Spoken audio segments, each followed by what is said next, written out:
নমস্কার বন্ধুরা, জ্যোৎস্নার রীতিকথায় একটি নতুন পর্বে তোমাদের সকলকে স্বাগত জানাই। বন্ধুরা, শ্রাবণ মাসে পালিত হয় পুত্রদা একাদশী।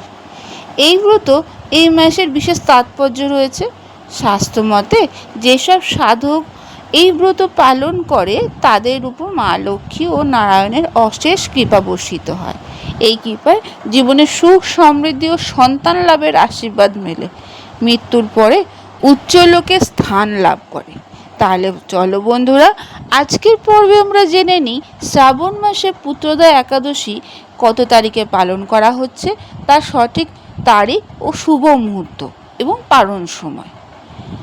স্কিপ করো না, পুরো পর্বটি দেখো। ভালো লাগলে অবশ্যই শেয়ার করে দেবে, লাইক করে দেবে, আর পাশের যে বেল আইকনটি রয়েছে তাতে প্রেস করে রাখবে, যাতে পরবর্তী ভিডিও নোটিফিকেশন সবার আগে তোমাদের কাছে পৌঁছে যেতে পারে।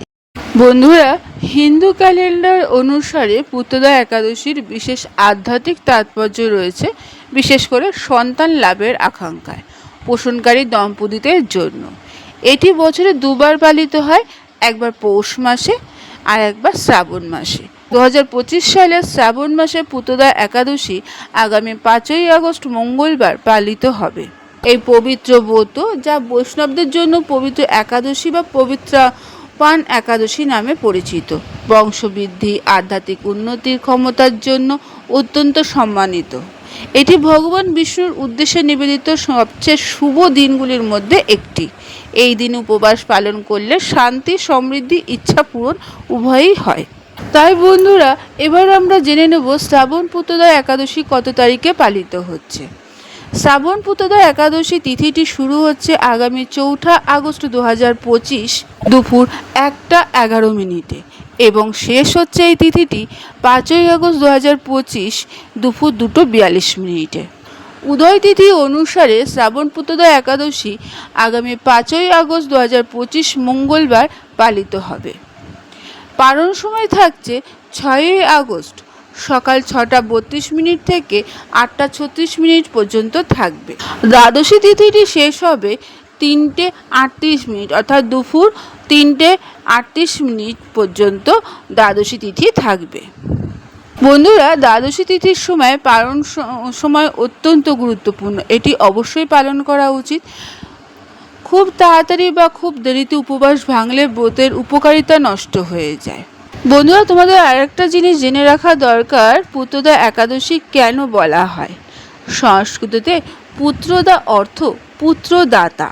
সনাতন ধর্মে পুত্র সন্তানকে অন্ত্যেষ্টিক্রিয়া এবং শ্রাদ্ধকর্ম করার জন্য গুরুত্বপূর্ণ বলে মনে করা হয়। ঐতিহ্যগতভাবে পূর্বপুরুষদের আত্মার মুক্তির নিশ্চিত করার জন্য পুত্রদের কাছ থেকে এই আচার অনুষ্ঠানগুলো পালন করা আশা করা হয়।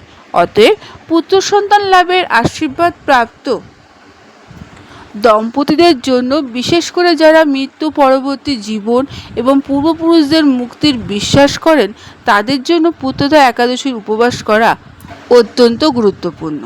শ্রাবণ পুত্রদা একাদশী 2025 কেবল একটি উপবাস নয়, এটি শক্তিশালী আধ্যাত্মিক অনুষ্ঠান যা ভক্তকে ঐশ্বরিক আশীর্বাদ, পারিবারিক কল্যাণের সাথে যুক্ত করে। এটি ভগবান বিষ্ণু কৃপা লাভ, আত্মশুদ্ধি এবং ভবিষ্যৎ প্রজন্মের জন্য প্রার্থনা করার একটি পবিত্র সুযোগ। বংশধরদের জন্য ভক্তির জন্য পালন করা হোক না কেন, এই একাদশী ব্রতটি অপরিসীম ধর্মীয় গুণ বহন করে এবং হিন্দু মূল্যবোধ ও ঐতিহ্যের সাথে গভীরভাবে পথিত হয় এই একাদশী। বন্ধুরা, আজকের পর্বটি এখানেই শেষ করলাম। এতক্ষণ আমার ভিডিওটি দেখার জন্য ও শোনার জন্য তোমাদের অসংখ্য ধন্যবাদ।